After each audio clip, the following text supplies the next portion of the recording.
In October 2017, 10 Australian agribusiness leaders embarked on a Westpac trade mission to explore opportunities in today's China. What markets are there for their products? How is business done? Should they invest in a China strategy? And if so, where to begin?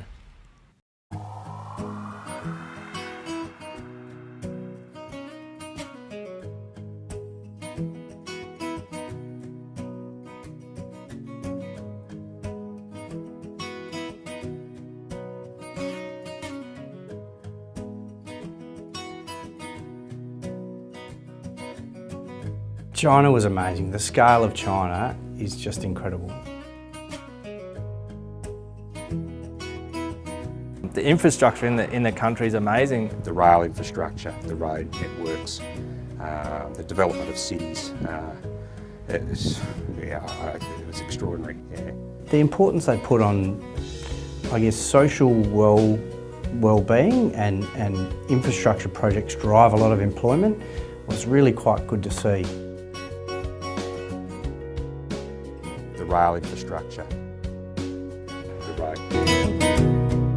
The high-rise buildings went on and on and on.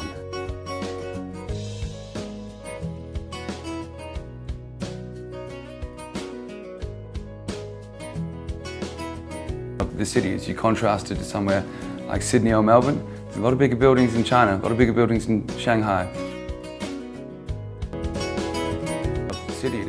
The cities, you contrast it to somewhere like Sydney or Melbourne.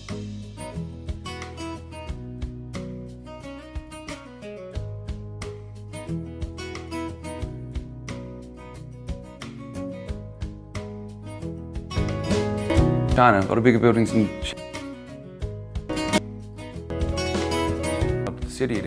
the cities, you contrast.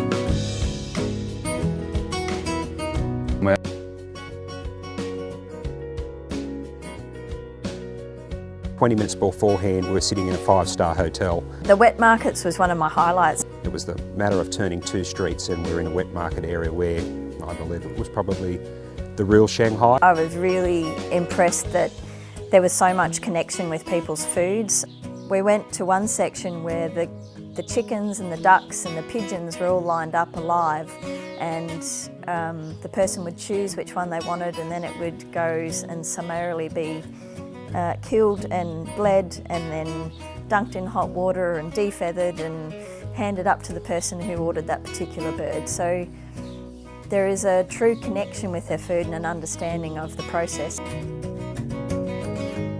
Chickens and the ducks and the pigeons alive and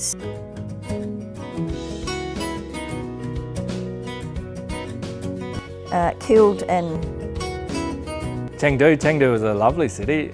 Chengdu was my favourite city in the China visit. A real mix of really new, really modern, breathtaking, and then really old and cultural right there in the heart of it. I felt like Chengdu had a very different feel to Shanghai. Chengdu felt more energetic and young. The people there, a lot of young business people that spoke really good English. I was quite astonished at how gentle those people were and well-mannered and how safe that country was.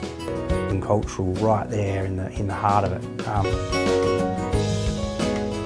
Shanghai, Chengdu felt very young and vibrant. The people there, I expected to be person on person, in your face, but there was plenty of room to move, plenty of places to be without being crowded. So I was very concerned about that coming from outback South Australia, that I might feel a little claustrophobic in China.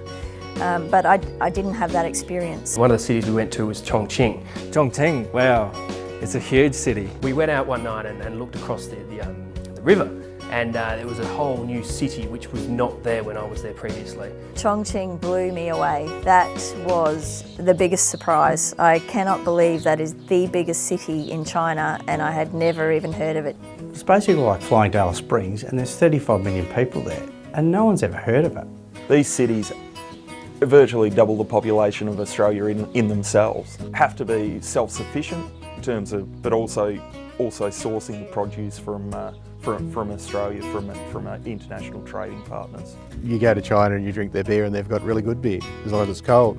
So they're obviously getting good quality malt from somewhere. They've got some challenges around water and you know, pollution and air pollution, but you know, I think they're really actively addressing a lot of those. The businesses, they seem to get in, find something that they want to do, they do it. They just get things done the way the government's geared. They make a plan, they make a strategy, and they make it happen. And then it's done.